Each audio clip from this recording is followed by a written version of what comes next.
తెలంగాణ ఉద్యమంలో అత్యంత క్రియాశీలకంగా పాత్ర పోషించి తెలంగాణ రాష్ట్ర సాధనలో తమ వంతు కృషిని వారు చేయబట్టే ఈనాడు తెలంగాణ రాష్ట్రము సాకారమైంది.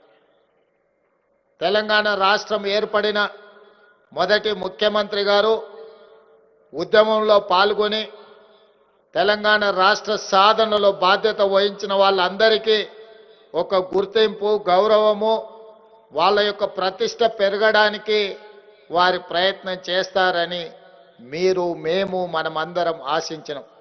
కానీ జరిగిన పరిణామాలు 10 సంవత్సరాల పరిపాలనలో ఆర్టీసీ కార్మికులు దాదాపుగా 55-60 మంది ఆత్మహత్యలు చేసుకున్నా వాళ్ళ యొక్క సమస్యల్ని పరిష్కరించలేదు. సింగరేణి కార్మికులు దానికి అతీతం కాదు. అదేవిధంగా పంచాయతీరాజ్ శాఖకు సంబంధించిన వాళ్ళు కానీ రెవెన్యూ శాఖకు సంబంధించిన సిబ్బందిని ఒక దొంగలుగా, లేకపోతే ఈ రాష్ట్రాన్ని దోసుకున్న దాంట్లో రెవెన్యూ శాఖ సిబ్బందే అత్యంత క్రియాశీలక పాత్ర పోషించింది అన్నట్టుగా ప్రజల ముందు మిమ్మల్ని దోషులుగా నిలబెట్టే ప్రయత్నం చేసింది. అయితే ఈ సందర్భంగా కొంత చరిత్రను మనము చర్చించుకోవాల్సిన అవసరం ఉన్నది. ఈ సందర్భంగా మనం గుర్తు చేసుకోవాల్సిన అవసరం కూడా ఉన్నది. భూమికి ఈ తెలంగాణ ప్రజలకు విడదీయరాని అనుబంధం. ఈ భూమి మీద జరిగిన ఏ పోరాటమైనా, ముఖ్యంగా తెలంగాణ ప్రాంతంలో జరిగిన భూ పోరాటాలన్నీ కూడా తండాలలో, గూడాలలో, మారుమూల పల్లెల్లో జరిగిన పోరాటాలన్నీ కూడా భూమి చుట్టూతోనే తిరిగినాయి. ఆనాడు జల్ జమీన్ జంగల్ నినాదంతో ఆదివాసీల కోసం అమరుడైన కొమరం భీముడు కొట్లాడింది ఈ భూమి కోసమే. ఆ తర్వాత చాకలి ఐలమ్మ కావచ్చు, దొడ్డి కొమరయ్య కావచ్చు, రావి నారాయణ రెడ్డి కావచ్చు, భూమి కోసం, భుక్తి కోసం, విముక్తి కోసం వారు ఆనాడు సాయుధ రైతాంగ పోరాటం చేసి నిజాంలను, రజాకర్లను దిగంతాలకు తరిమి కొట్టి ఈ భూమి కోసమే పోరాటాలు చేసిండ్రు. అందుకే భూమి కోసం, భుక్తి కోసం, విముక్తి కోసం జరిగిన పోరాటాలు ఈనాడు చరిత్ర పుటలలో కథలుగా మన పెద్దలు మనకు చెబుతున్నారు. అదే కాదు, ఆ తర్వాత ఉమ్మడి రాష్ట్రంలో సమైక్య పాలనలో ఆ ప్రాంతం నుంచి ఈ ప్రాంతానికి వచ్చిన వాళ్ళు మన భూమిని చెరబడుతున్నారనే తెలంగాణ ఉద్యమానికి పునాదులు పడ్డాయి. మన భూమి మీద ఆధిపత్యం సాధించాలనుకున్న ప్రతి సందర్భంలో అది కొమరం భీముడు కావచ్చు, చాకలి ఐలమ్మ కావచ్చు, సమైక్య రాష్ట్రంలో జరిగిన పోరాటాలు కావచ్చు, భూమి చుట్టూతోనే ఈ తెలంగాణ ప్రాంతంలో భూ పోరాటాలు జరిగినాయి. ఇవే కాదు, భూమి కోసం జరిగిన పోరాటాలే కాదు, భూదాన ఉద్యమాలు కూడా. పోచంపల్లి అనే ఊరు భూదాన్ పోచంపల్లిగా ప్రపంచ చరిత్రలోనే ఒక గుర్తింపు సాధించిందంటే వెదిరే రామచంద్రారెడ్డి గారి లాంటి భూస్వాములు వందలాది ఎకరాలను భూములను పేదలకు పంచిపెట్టి భూదాన ఉద్యమానికి పునాదులేసింది కూడా ఈ తెలంగాణ ప్రాంతంలోనే.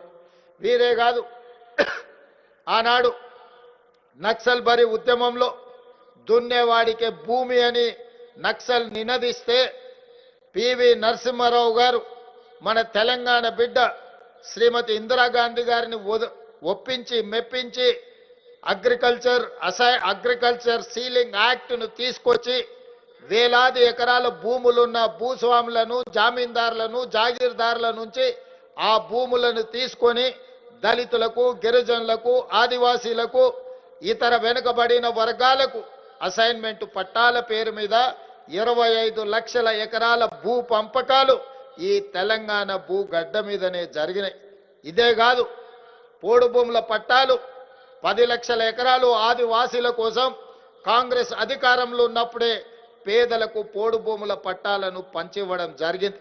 ఇవన్నీ నేను ఎందుకు చెప్తున్నా మిత్రులారా అంటే, ఈ తెలంగాణ ప్రాంతంలో భూమికి, ఇక్కడున్న పేదవాడికి, ఈ ప్రజలకున్న అవినాభావ సంబంధం తల్లికి బిడ్డకు ఉన్న సంబంధం. ఈ తల్లికి బిడ్డకున్న సందర్భంలో ఎవరైనా భూతల్లిని ఆక్రమించుకోవాలనుకున్నప్పుడు ఈ ప్రాంత ప్రజలు వీరోచితంగా పోరాటాలు చేసి వీరులుగా నిలబడి విజయం సాధించారు. ఆనాటి కొమరం భీముడి నుంచి మొదలు పెడితే మన్నటి 2023 తెలంగాణ ఎన్నికల వరకు మీరు ఒకసారి చరిత్రను గమనించండి, ఒకసారి చరిత్రను పరిశీలించండి. ఈ చరిత్రలో భూమిని ఆక్రమించుకోవాలనుకున్న వాడిని, భూమిని చెరబట్టాలనుకున్న వాడిని ఈ ప్రాంత ప్రజలు దిగంతాలకు తరిమి కొట్టిన చరిత్ర ఉన్నది. ప్రత్యేక తెలంగాణ రాష్ట్రంలో ధనదాహంతో, భూదాహంతో ఈ భూమిని చెరబట్టాలన్న ఆలోచనతో ఆనాటి పాలకులు ధరణి అని ఒక భూతాన్ని సృష్టించారు. ఆ ధరణి భూతమే వాళ్ళ భూదాహాన్ని తీర్చుకోవడానికి వినియోగించుకోవాలనుకున్నారు.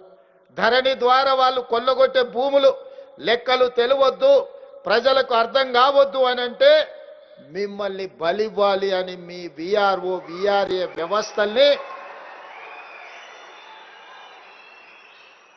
ధరణి ద్వారా కొల్లగొట్టాలనుకున్న వేలాది లక్షలాది ఎకరాల భూముల లెక్కలు పక్కాగా తెలిసిన విఆర్ఓ విఆర్ఏలను తొలగించుకోకపోతే